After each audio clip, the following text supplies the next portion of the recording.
All right, we are back with another pick'em video. It is Tuesday, January 20th in the NBA. We got a 7-game slate. We got the injury report returning in today's video, and we got a winning day yesterday. So super pumped about the picks I'm going to show you guys today. First, we got to go over the recap. Then we'll jump into the injury report. If that bores you, I know I got a lot of comments yesterday saying they love the injury report. So it is here. It's going to be, a little trial run, but we'll see. If you don't like the injury report and you think I'm boring you, just go ahead and skip it because it might be about 5 minutes long. Just to warn you guys. So we've been rolling once again. We had one skid past week, and we've had six of 7 winning days this past week. So we've been cruising. Going to try to continue to kill it today, and let's get into the recap, injury news, and then the plays for today. So jumping into the recap, we love to see Green up almost 2 units yesterday. We did have one loss though. Shai Gilgeous-Alexander over 1.53 pointers. He ends with a 1. I was not feeling good after he missed his first 3 of the game. He did shoot 4. I wanted 5 or 6 to call this a good read.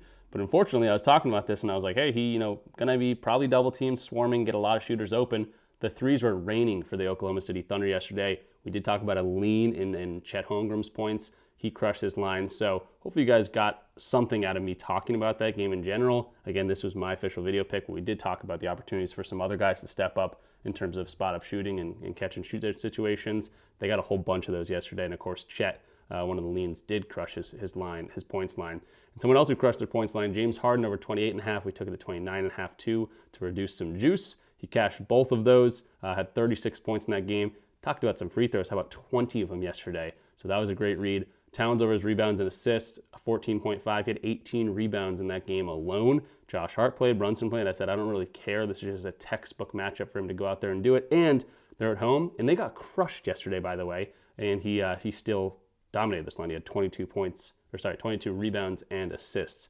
That was a plus 100 cash. And then Brandon Podziemski, prayers up for Jimmy Butler. That looks horrible. I think it already announced that he tore his ACL or if he's out for the season. I'm not exactly sure, but he's done for the season. Podziemski gets some more run in that second half of the game. What do you got there anyway? Maybe. He was pretty much stuck at 2 for a while, but he ends up getting at least 5 rebounds. I know that. Then I went to bed. But he cashed this. I'm not sure exactly how many rebounds he ended with, but he had at least 5. So nice winning day again, almost up 2 units. We'd love to see that. We're on a little 6-2 run here after a big run a few days ago. So we've continued to see the board really well. Going to try to do that again today and ride the momentum right into today. So usually we go right into the picks now, but the injury report is back. So let's hop into the news for who's playing, who's not, who's doubtful, questionable, whatever it might be. And we know there's a lot of them in the NBA. I was just thinking I should get a little jingle for the injury report if we're going to continue to do this thing. I'm horrible at like the editing and everything like that. I have no skills in that. So if you guys want to help me out, let me know in the comments down below if you're an editor, and I can throw you a couple bucks a video. But let's talk about the Philadelphia 76ers and the Phoenix Suns. Very close spread. I've never seen a 0.5 spread. Probably about 1.5 or practically a 50-50 toss-up. Weird thing here, we got Jalen Green coming back. Remember, he plays for the Suns. He started the season out injured. He came back, played 2 games. One of those games he played 23 minutes. The other game he played 7 minutes and got hurt again. So he should be returning today. I doubt they'll be playing him 23 minutes. Definitely not anything more than 25 minutes, so definitely expect a reduced role from him. The projected minutes on RotoWire has him at 29, but there you can obviously see there's no chart or anything here. They are confused about what he's going to play too. This hasn't been announced or anything like that, but because he's been injured and got injured again after they returned, I would assume he's going to play at the very most 23 minutes like he did in his return last time. But we should see some other guys. Honestly, very, very weird team to go to today because Jalen Green, kind of a polarizing player when he plays. He likes to shoot a lot, and we don't know what we're to expect kind of for that team. And then Philadelphia 76ers, Paul George should be returning today. Sat yesterday's first half of the back-to-back. And they've been pretty dang healthy, honestly. Quentin Grimes is back. Kelly Oubre's back playing. Bona, all these guys are playing. Edgecombe, Embiid's even playing as of right now. Again, second half of back-to-back, I believe, for this team. So, you got to go ahead and be cautious about that. No Joel Embiid on the injury report right now, but he could absolutely jump up onto the injury report. Then we got the Clippers and the Bulls. This is a 3.5-point spread. I like to see these small spreads. And we got all the old dudes out for the Clippers. Kawhi is definitely out today. And then for the Bulls side of things, Giddey is going to be questionable, and he's been out for a long time.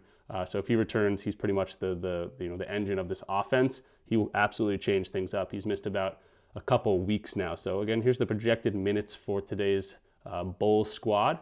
Vucevic, White, going to get the top 2 minutes here. White, good to see that he's been playing. Buzelis has been hooping a little bit. But yeah, if Giddey comes in here and plays, even in some smaller minutes, he could change, Ayo Dosunmu's production. Dosunmu's been a really, really good scorer for these guys. Going to get some dimes. Giddey's going to cut right into that. Then we got some projected minutes for the Clippers. James Harden, 37 projected minutes. He's been hooping. Again, we attacked his points line yesterday without Kawhi Leonard, and he continues to produce. Zubac, also another guy that can take advantage of this team down low for Chicago. And moving to the best game of the night, Spurs versus Houston. 4-point favorites is going to be Houston at home. So the 4-point spread is going to favor the home team here. By the way, this is the home team. Left side's the away team. I think I mixed that up a second ago. But we got some injuries to talk about. Mainly, Devin Vassell is going to be doubtful. He's been out for a while. They do have his minutes in right now. We'll see if he comes back and plays. Again, doubtful means probably doesn't play. He didn't play yesterday, but again, second half of back-to-back. Maybe he comes in here and plays today, but again, doubtful.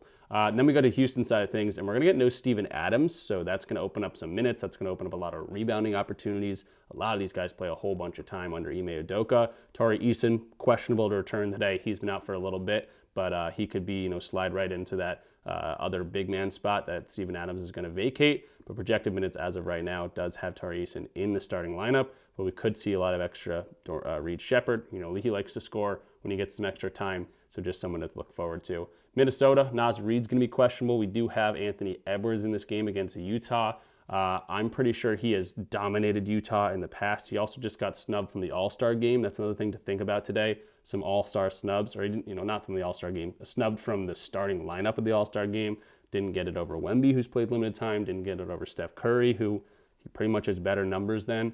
And he's crushed this team. So Anthony Edwards, definitely, I think, a guy that everyone's going to look at today, and he might be someone that we look at today. Going to the Utah side of things, Lauri Markkanen's kind of been in and out of the lineup. Keontae George continues to crush my parlays every time I take his unders, so someone to look at for sure. But yeah, you got a whole bunch of questionable tags, some doubtful tags.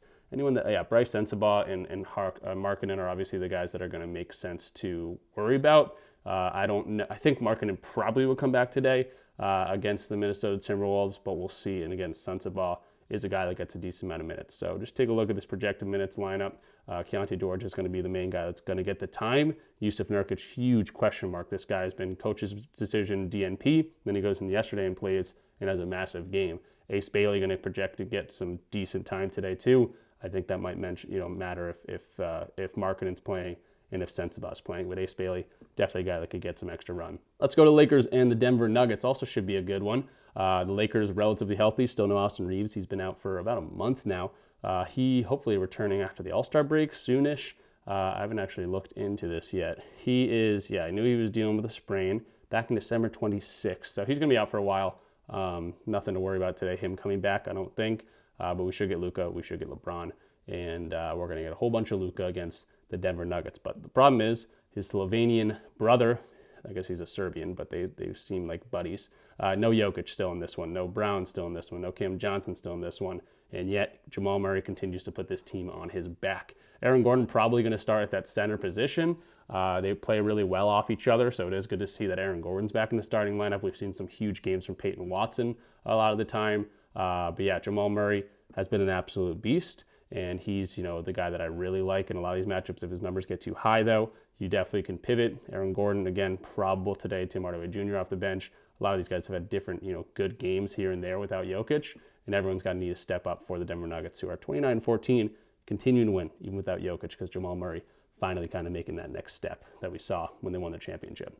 Now let's go to the Toronto Raptors. No RJ Barrett, no Murray Boyles. Pirtle's still out, so a lot of injuries for this team. They've been dealing with a decent amount of injuries. Scotty Barnes and Brandon Ingram, the top two guys for the minutes. Then we got Quickly coming in. Sandro Membakelishvili, one of my favorite guys to bet on. Oshay Agbaji, going to get projected 24 minutes. Then we got Shed, Dick, Magbo, Battle, kind of guys off the bench. So there's some projected minutes. No huge news for this team because they have been dealing with these injuries. I do like Mamu without Murray Boyles. He can score some points in a hurry. And then you go to the Golden State Warriors, who just lost Jimmy Butler for the entire season. So that obviously very unfortunate for them. But we've looked at guys like Podziemski to get extra minutes on the court there. Let's see if they actually do the on-off court stats without Jimmy Butler. They do. So yeah, huge boost for Jonathan Kuminga. He's not going to be there. It's going to be the next step up. DeAnthony Melton, he's questionable. So Brandon Podziemski and Moses Moody, I think probably going to get the biggest boost here. but we'll see, the Jimmy Butler-less Warriors, how they adjust and things like that. Quentin Post has been a flamethrower for them. When he gets the time, he can knock down a whole bunch of threes. Finally, Miami and Sacramento. Davion Mitchell projected to start at that starting point guard spot. Terry Rozier is still in jail. Tyler Hero is still out for this team. And Norman Powell's been continuing to score really well. But Davion Mitchell, definitely a very interesting guy. Also look for a bounce back spot for Bam Adebayo, who played horribly yesterday. So could absolutely be in a bounce back spot. Then finally, we got the Sacramento Kings side of things. It looks like Sabonis still playing off the bench. Yeah, project for 23 minutes. Again, we're still early in the day. Some of these things could absolutely change. But we know DeMar DeRozan's going to get a lot of time. Westbrook gets a lot of time. Zach LaVine. And that's going to be the center rotation, kind of what they're doing with the Sabonis. That might get a little bit wonky throughout the day. So that is the injury report. Spent a little bit extra time. I lose my breath half the time when I'm going through this. This was a 7-game slate. We could see a bigger slate than this, and it might take a little bit longer. But again, trying to give you guys as much information that I can in kind of an expedited amount of time. Go through each team, look at their projected minutes, and talk about the injury report. Because we've bet on a guy, and you're like, dang, look at this line, looks way too low. Look at this line, looks way too high. It's nice to be like, oh, it's good to know that Jalen Green's coming back to the lineup, or just an example. So that's top of the plays for today. Let me go if you guys enjoyed the injury report, and we can continue doing it if you guys do. I know a lot of people do, so thank you for all the comments yesterday, and continue to comment and like the video. So now jumping into Props Madness like we always do to start talking about our plays. You can get 25% off this your first month if you want to check this tool out for yourself. Link in the description down below. It lets them know that I sent you there. And we are going to start off with Anthony Edwards to score 30 plus today against the Utah Jazz. I talked about him in the injury report. He scored 37 and 35 points against this team already this season. They won one of those games by 7 points. He played 38 minutes, shot a million times, and scored a bunch. They also won by 40 points, and he still had 37 points in 26 minutes. So he can get it done in a close one, in a blowout, whatever. He's already shown that he can do it against them. He's also coming off a 55-point game against the San Antonio Spurs, a game that they lost in a game that was a few days ago. He's had some time to mull that over, and in the time being, he got snubbed from the All-Star starter list by either Wembanyama, who's missed a bunch of time this year, or by Steph Curry, who arguably has worse stats than Anthony Edwards this year. I just think he's going to come in, punch these guys in the mouth.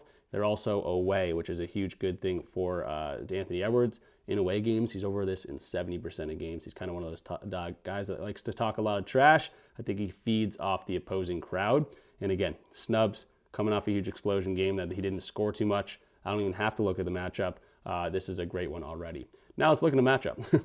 30th ranked in terms of above the break threes. We know he can shoot the lights out when he needs to. Pick and roll ball handling, sure, they're ranked 6th, but pretty much every other way he scores, isolation, to get to the free throw line, transition, spot up. He can kind of do it all against this team, and they're weak in a lot of those areas. I expect a lot of threes. I expect a lot of free throws. I expect him to put his head down and shoot a bunch of times today. He's going to play pissed off. He's on the road already. This just looks like an absolute smash spot. Now, I think this is going to be a popular play today, so that scares me a little bit, but even so, I just can't really, I can't ignore what I'm seeing here in terms of the charts, and also just knowing what Anthony Edwards has done in the past. I've actually gone to a similar type of play like this in the past, maybe not this year, but he is kind of one of the guys that you can read. He plays a lot of passion, kind of like Kevin Garnett, another really good Minnesota Timberwolf. I think he's a little cocky player. Kevin Garnett was kind of just a psycho on the court and played with a ton of passion, but Anthony Edwards is definitely a guy that has put his team on his back, can definitely get to the rim, can score at will when he needs to, and we might see one of those games today. Now, this is a line I got at -120 on FanDuel, but I'm also going to play his 3.5 3-point line at +102 because I think he can knock down some threes.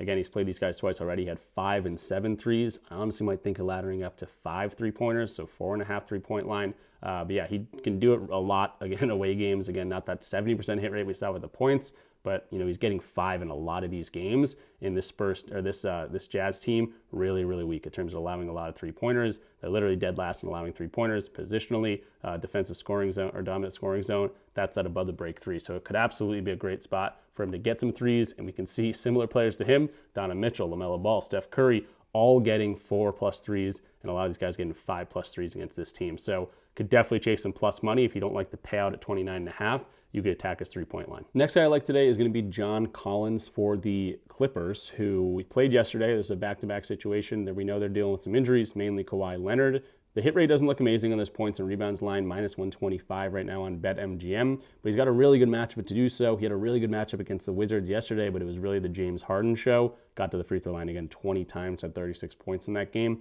We could look at James Harden once again. I wouldn't mind if you go back to him, but this is a back-to-back situation. James Harden, an older guy. I looked at his back-to-back sets. He doesn't typically go over his scoring line in back-to-back sets, especially because it's up at like 30.5 right now. So I'm going to pivot to John Collins, a guy that I think is just underwhelming so far this season. And again, even without Kawhi Leonard, this is why I didn't attack this yesterday. It's because he doesn't play particularly well without Kawhi Leonard. But the thing is, he's going to get a lot of time on the court. The back-to-back sets he has been really good in, over in 4 of 6 games, having some of his best games in these scenarios. And this is a really good matchup for him to score the ball too, right? The paint, 30th ranked in terms of defending that rim. 50% of his shots come right at the rim.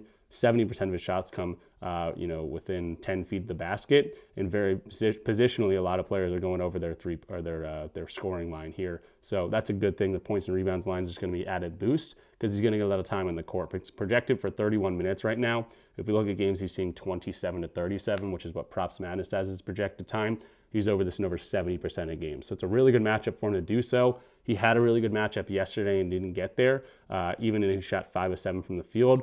Maybe they lean on him a little bit more. Maybe the usage of James Harden in the back-to-back isn't so massive today, and he's got a great matchup to do so. So really liking the spot for John Collins. I don't think he's played these guys so far this season. He has not. But again, with the extra time on the court, I really like John Collins to get some points, grab some boards on the time he's on the court. Moving to play number 3, I'm going to take an under in this Rockets and Spurs game, and it's going to be an under 3-pointers for Jabari Smith Jr., minus 127 right now on DraftKings. He's only over this in 45% of the last 20 games. He is coming off a 7 3-point game where he shot 13 of them. That does scare me a little bit, but that was against the Pelicans. Now he gets a team that he really struggled against when they played him early on in the season.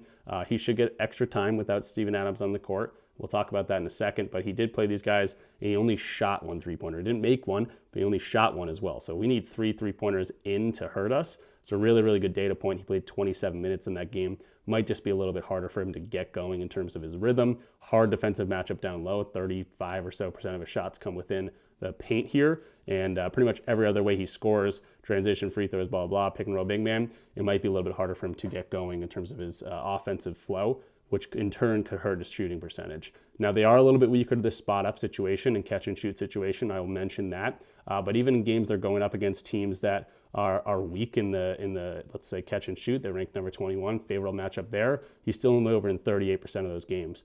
If you want to look at teams that don't allow a whole bunch of spot-up situations as well as catch-and-shoot, again, favorable matchup, he's only over in 5-11 games. So it's not like it's a shoo-in for him to come in here and knock down a whole bunch of threes, even in a good catch-and-shoot or spot-up matchup. And they're on the low end of this favorable thing too. They rank 21st in catch and shoot, 20th in terms of spot-up situations. So I like to see the hit rate still low, even in matchups that are should be good for him. The next selling point too is this is where it gets really good. The defensive matchup here. This is a 219 or 221 point total, so it should be a very low scoring game. Both these teams very good defensively. In challenging defensive rating matchups, teams in the top 10. He's only over this in 4 of 12 games. So again, we have one data point from the Spurs itself. He didn't knock down a single 3 in that game, and again, only shot 1. But in these challenging defensive matchups, it's hard for him to get the 3-pointers up. He does get sometimes 7 3-pointers up, and he's still just not knocking down that third shot. If he gets 8 3-pointers again today, then I probably would say it's a bad read. Even if he stays under, we'll probably just get lucky. But if he shoots 7 or less 3-pointers, I think we're looking at a pretty good read. I can actually show that too in terms of the stats. 3-pointers attempted. If he's going to shoot 7 or less, he's only over this in 25% of games. Even if he shoots 8 or less, it's still at 25% hit rate. So maybe 9 3-pointers would be the mark that I'm like, okay, this might be a little bit bad of a read. But even if he shoots 9 3-pointers or 0 to 9 3-pointers, this is a hit rate that I do like to see. If he's going to see 6 to 9 3-pointers, we're still not over a 50% hit rate. So he's just not hitting this line. Again, you point to Steven Adams like I did in the injury report. In games without Steven Adams, it's not like he's coming in here, spreading the floor and knocking down a whole bunch of threes. Without Steven Adams on the court, he's actually only over this in 1 of 8 games. We might get Torrey Eason back in the lineup. We're going to see Reed Sheppard a decent amount tonight. Dorian Finney-Smith's going to be in here. Jabari Smith Jr. just definitely expected for more minutes, but even again, 30 to 40 minutes in games, not even over 50% hit rate. So a lot of signs pointing to the under. Sure, it's an okay matchup for catch and shoot and spot up, but not for anything else and how he scores. So it's going to be hard for him to get into an offensive rhythm unless he comes in, knocks down 2 threes right off the bat. Then he might be feeling himself. We could be screwed, but low point total, good defensive matchups all around. It's going to be a little bit difficult. We can actually see the spread as well, I believe. Closing line spread, or not spread. We want to see the total. We've seen a game that is 261. In games that is going to be like under 230 in terms of the point total, only over 6 to 17 games. And if we want to get like even very specific, let's say like 214 to 230, only over 40% of games. As this kind of trickles down, again, the hit rate just going to look better and better for us. So liking the under, again, I know he's going to get the time on the court, but it's going to be difficult for him to get in that flow in the offense. And, hopefully a low scoring game and, blowout situation. The under helps here. I don't know what else to say. The hit rate's looking really, really good. Pretty much any way you slice it. And jumping into play number 4, going to attack Jamal Murray, the guy that I was really liking in the injury report. Again, he's been playing like crazy since Jokic had gone out, which is good to see. Jamal Murray, a guy that came back from injury and did not look like himself. Finally, this season, he's starting to look like himself. And without Jokic, they really needed him, and he showed up. Except for last game, when they got crushed by the Charlotte Hornets, who continue to crush really good teams. They lost that game by 23 points. He only played 25 minutes. So he should be well rested and ready to go. Again, he's just been on a mission without Jokic. I'll just show it right now. Over in 75% of games is 35.5 points and assist line. I don't hate this matchup. You can see very much yellow or green in the Props Madness little column there. That's his dominant player type, his dominant scoring zone, defensive rating. Should be a good spot for him to attack this. And again, they're playing in Denver. So they're not playing away. They're playing in Denver. They got the advantage there. And this is a 2.5 point spread, so should hopefully stay close. Now you can look at his points line as well. His points line sitting, around 27.5. He's only over his points line in 50% of games. He's only over his assist line in 37% of games. But together, he's finding a way to affect the game in a good way without Jokic on the court, whether it's him diming up or whether it's him scoring the ball. And again, we could see kind of a combination of that today against the Lakers. Now, he hasn't played the Lakers yet once this season, I don't believe. Has not played them yet this season. But again, the matchup, not a horrible one. Pick and roll ball handling, they rank 18th. He might not be able to get the free throw line a ton because they only rank 7th there. But in transition and isolation, at the rim, above the break threes, there's no really red matchup that's glaring to me that I'm like, oh, he might get shut down in that area. It's either a mediocre matchup or a good matchup for having to go out there and score the ball. And if you look at the assists, you can see that, again, dominant scoring or dominant assist zone within the 3-point line, they rank 14th. At the rim, they rank 22nd, so you might get some easy ones. And again, without Jokic, he's been able to get some massive assist games. So if we can get some sort of combination in the middle of these two things, if you can get around his 7 assist line, maybe have a 30-point game, that will do it for us right there. And again, the odds are going to be different all over the map, but 35.5 available right now on BetMGM at -120. That's where I'll be taking this line. So I really like what Jamal Murray's been doing.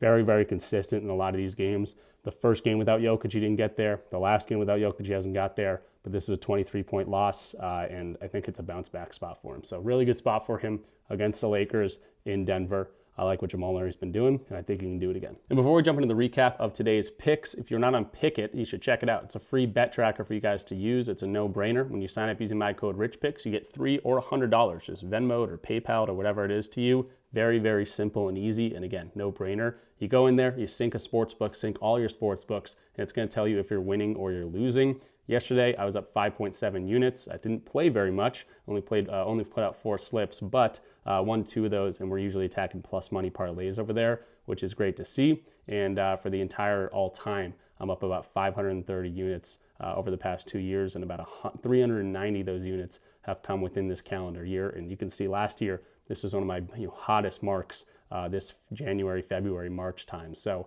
definitely a good time to get into my Discord community, but also check out Pickit so you know if you're winning or losing your plays. Once again, your code RichPicks, you get $3 or $100 when signing up. Absolute no-brainer. You want to be tracking your plays. So now hopping into the recap, we talked about 4 official plays. We did ladder up Anthony Edwards a little bit. We took his points at 29.5, -120 on FanDuel for a full unit. So I got a lot of stake in Anthony Edwards today. Actually 1.75 units in Anthony Edwards, which I don't typically do. Anthony Edwards has burned me in the past. We've also hit a ladder on Anthony Edwards this season too. And I'm laddering up his 3-pointers line, +102 on FanDuel, 0.5 units. I'm also taking the 4.5 threes at +230. Again, all-star snub yesterday, or in terms of the starters, coming off a huge game. Really, really good matchup for him to hit some threes and get some points today. Then we got John Collins over his points and rebounds at 17.5. We have Jabari Smith Jr. are only under on the slate, 2.5 3-pointers. And then Jamal Murray to continue cooking without Jokic on the court, 35.5 points and assists. That is a 1-unit play on BetMGM. So if you got this point in the video, definitely go and leave it a like. I really appreciate all that. I think the views will start coming back in as we continue to be consistent. And we've been really consistent over the past few weeks. And I continue to, I'm going to promise you guys, I'll be consistent from here on out. But yeah, really appreciate everyone watching the videos. Hopefully you guys enjoyed the injury report. Let me know about that in the comments down below. And at some point soon, I'm going to be doing a giveaway too. So any of the supporters that have been watching throughout this little downtrend in my views, I really appreciate all you guys. And again, we'll be doing a giveaway to kind of give back to that. Check out Pickit. It's a link in the description down below. $3 or $100 in signing up, totally free for you guys to use. Check out Props Madness. That was a tool I was using all throughout the video. Check out my Discord community if you want a fun community, but also access to all my plays. And that's it for the plugs today. If you want to sign up for Underdog or PrizePicks or any of those things too, the link's in the description down below. You get some free money when signing up using my code or deposit matches or whatever it might be. But yeah, that'll do it. Thank you guys for watching. Good luck with all your bets. Should have some good games today, especially that Spurs-Rockets game. That will be the one that I'll be tuning into. But hopefully it's a good one. And we're recapping another winning day. I think 6 of the last 7 days have been winning days. So I'm going to try to continue this run. Hopefully you guys have been on it with me. And I'll see you in the next one. Thank you guys for watching. Peace out.